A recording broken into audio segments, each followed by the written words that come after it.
यदि आप भी प्रोफेसर राजेंद्र सिंह रज्जू भैया विश्वविद्यालय से संबंधित महाविद्यालयों से अपना स्नातक, परास्नातक या कोई अन्य पाठ्यक्रम पूर्ण कर चुके हैं और लेकिन किन्हीं वजहों से आपका किसी भी सेमेस्टर में बैक लगा हुआ है या प्रैक्टिकल में बैक लगा हुआ है या फिर आपका को करिकुलर में बैक लगा हुआ है और उसके वजह से आपका यहाँ पर डिवीज़न नहीं शो हो रहा है, तो आप कहीं भी आगे किसी भी पाठ्यक्रम में ना तो प्रवेश ले सकते हैं इस बिहाफ पर, ना तो कोई फार्म फिलअप कर सकते हैं। इस बात को आप स्पष्ट जान लें।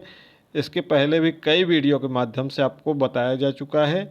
यदि आप इस पर गौर नहीं कर रहे हैं तो यह आपकी कमी है, इस पर हम बार बार आपको नहीं बता सकते हैं। और आप अपने संबंधित छात्र छात्राओं, जो भी आपसे संबंधित भाई बहन हैं, उनको भी यह ज़रूर सूचित करने का प्रयास करें, क्योंकि वह सूचना के अभाव में या गलत जानकारी के अभाव में वह आगे प्रवेश ले लेते हैं, जिसकी वजह से आगे चलकर उनका कहीं जब जॉब लगेगा उस मार्कशीट के बिहाफ पर, तो वह जॉब उनकी चली जाएगी और डॉक्यूमेंट वेरिफिकेशन में वह बाहर हो जाएंगे, जिसकी वजह से उनका समय, पैसा, सब कुछ बर्बाद होगा। तो इसको डिटेल में जान लीजिए। यदि आप चाहे BA BSc BCom MM SC MCom B.Ed LLB BA LLB कोई भी पाठ्यक्रम हो, जब भी आप अपना अंतिम सेमेस्टर का मार्कशीट देखें तो यहाँ पर आप अपना देख लें कि डिवीज़न यहाँ पर लिखा हुआ है कि नहीं। अगर डिवीज़न लिखा हुआ है तो आप आगे कोई पाठ्यक्रम में प्रवेश ले सकते हैं इसके बिहाफ पर। जैसे आप ग्रेजुएशन कर रहे हैं, ग्रेजुएशन आपका फाइनल ईयर हो चुका है, चाहे वह 2023 में हो, 2024 में हो, 2025 में हो, फिर आप पोस्ट ग्रेजुएशन में अप एडमिशन ले सकते हैं। अगर आप B.Ed कर रहे थे और इसमें डिवीज़न शो हो रहा है तो आप M.Ed अप कर सकते हैं, या B.Ed के बिहाफ पर अगर कोई कोर्स करना चाहते हैं तो कर सकते हैं। लेकिन आपका अगर इसी पर अगर को करिकुलर है और यहाँ पर NQ लिखा हुआ है, या किसी भी सेमेस्टर में एक में लिखा हुआ है, या एक में किसी में बैक लिखा हुआ है, या एक में किसी में UFM लिखा हुआ है, तो यहाँ पर डिवीज़न ऑटोमेटिक या शो नहीं होगा। डिवीज़न का मतलब ये होता है कि आपका पाठ्यक्रम पूर्ण हो चुका है और आप अब आगे प्रवेश लेने के लिए एलिजिबल हैं, आप प्रवेश ले सकते हैं। अगर डिवीज़न नहीं लिखा हुआ है तो प्रवेश नहीं ले सकते हैं। इस पर ऑफिशियल नोटिस भी है, चलिए हम आपको दिखा देते हैं। आप कोई भी पाठ्यक्रम हो, बार बार मत पूछिएगा। आप इस बिहाफ पर अगर कोई फॉर्म फिलअप करना चाहते हो तो फॉर्म भी नहीं फिलअप कर सकते हैं। जब तक यह डिवीज़न यहाँ पर शो नहीं होगा तब तक आपका पाठ्यक्रम पूर्ण नहीं माना जाता है। यानी कि कहीं ना कहीं कमी है, किसी में बैक लगा हुआ है, को करिकुलर में नॉट क्वालिफाइड है, उसको आपको क्लियर करना होगा। जैसे ही क्लियर कर लेंगे यहाँ पर डिवीज़न शो हो जाएगा। देखिए, स्पेशल बैक पेपर के बारे में विश्वविद्यालय ने एक नोटिस जारी किया था 11 अगस्त को। इसमें डिटेल में आपको बताया है। इसमें यहाँ समझने का अच्छे से प्रयास करेंगे तो आपको चीज़ें समझ में आ जाएगी, अन्यथा अगर नहीं समझना चाहेंगे तो नहीं समझ में आएगी। ऐसे कोई छात्र छात्रा यदि परास्नातक पाठ्यक्रम में प्रवेश लेना चाहते हैं, ये ग्रेजुएशन की बात हो रही है, तो उन्हें अस्थायी प्रवेश हेतु अनुमति दी जा रही है।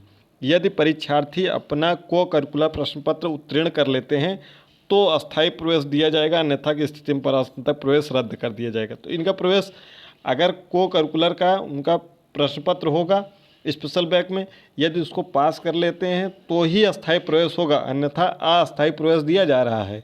देखिए यहाँ पर लिखा हुआ है कि अस्थायी प्रवेश है।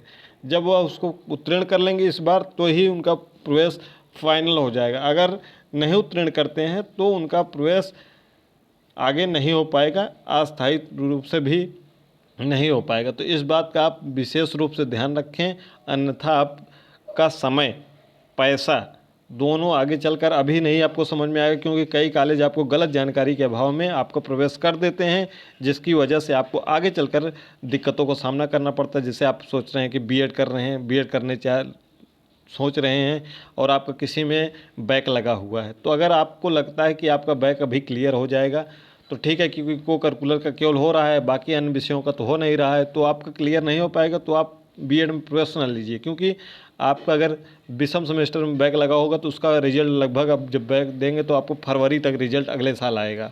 सम सेमेस्टर में लगा होगा तो अगले साल जुलाई तक आपका परीक्षा परिणाम आएगा। तो 2026 आपके मार्कशीट में लिखा जाएगा, तो आप जाएंगे कहीं भी डॉक्यूमेंट वेरिफिकेशन कराने जाएंगे तो आप वहाँ पर एलिजिबल नहीं होंगे, बाहर हो जाएंगे। फिर आपका समय, और पैसा दोनों बर्बाद हो रहा है।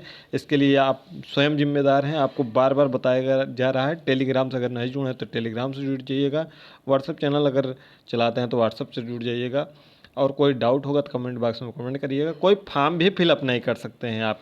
जैसे कोई अल्टीग्रेड का अगर फॉर्म फिलअप करना चाहे, अगर उसका किसी बीएड के किसी भी सेमेस्टर में, चाहे पहले सेमेस्टर में, चाहे दूसरे सेमेस्टर में, चाहे तीसरे सेमेस्टर में, चाहे चौथे सेमेस्टर में, अगर उनका बैक लगा हुआ है तो वह अल्टीग्रेड का फॉर्म नहीं फिलअप कर सकते हैं, क्योंकि अल्टीग्रेड का फॉर्म की अंतिम तिथि 28 अगस्त है। तो 28 अगस्त तक आपका फाइनल होना चाहिए बीएड। ठीक है। आपका जैसे आप अगर बीएड करना चाहते हैं, अगर बीए में लगा है या बीएससी में लगा है या बीकॉम में लगा है, किसी में एक में बैक लगा है, तो उसको जब तक क्लियर नहीं करेंगे तब तक ग्रेजुएशन आपका कंप्लीट नहीं माना जाएगा।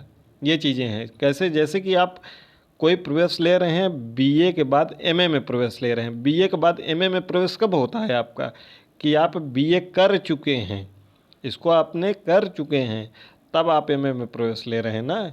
जब आपका बैक लगा है तो आपका बीए कहाँ कंप्लीट हुआ।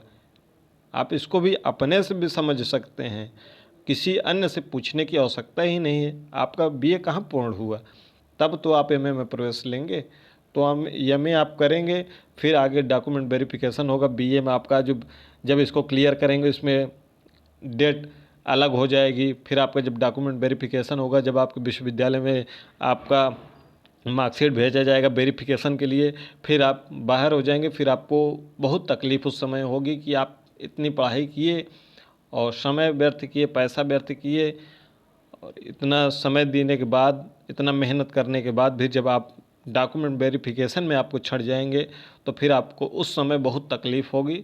फिर आप यही सोचेंगे कि हमारे महाविद्यालय, हमारे विश्वविद्यालय द्वारा हमको फंसाया गया है, फिर जिसकी जिम्मेदारी आपकी होगी। इसलिए इसका विशेष रूप से ध्यान रखें। जब तक आपका बैक क्लियर ना हो तब तक आप कहीं भी प्रवेश न लें, ना तो कहीं कोई भी वैकेंसी का फॉर्म उस पर्टिकुलर जो आपका सब्जेक्ट है उसके अनुसार, ना तो जैसे आप दरोगा की वैकेंसी, अगर आपका ग्रेजुएशन नहीं कंप्लीट है, कहीं बैक लगा हुआ है, को करिकुलर में बैक लगा हुआ है, या फिर प्रैक्टिकल में भी बैक है, कोई भी विषय हो, ठीक है, तो आप प्रवेश मत लीजिए। ठीक है। इसका विशेष रूप से ध्यान रखिए। फॉर्म है कोई ग्रेजुएशन लेवल का, जैसे कोई आगे भी भविष्य में फॉर्म आए, जब तक आपका ग्रेजुएशन कंप्लीट ना हो तब तक आप ग्रेजुएशन के बिहाफ पर कोई फॉर्म फिलअप ना करें, अन्यथा उसकी जिम्मेदारी आपकी होगी। फिर आपका समय और पैसा दोनों बर्बाद होगा, जिसके जिम्मेदार स्वयं और स्वयं आप होंगे, उसके जिम्मेदार अन्य कोई नहीं होगा। टेलीग्राम से अगर नहीं जुड़ा है तो टेलीग्राम से जुड़ जाइएगा। अगर व्हाट्सएप चैनल से भी जुड़ना चाहते हैं तो दोनों का लिंक आपको डिस्क्रिप्शन बॉक्स में मिल जाएगा, वहाँ से जुड़ सकते हैं। और कोई इन्फॉर्मेशन चाहिए कमेंट बॉक्स में कमेंट करिएगा।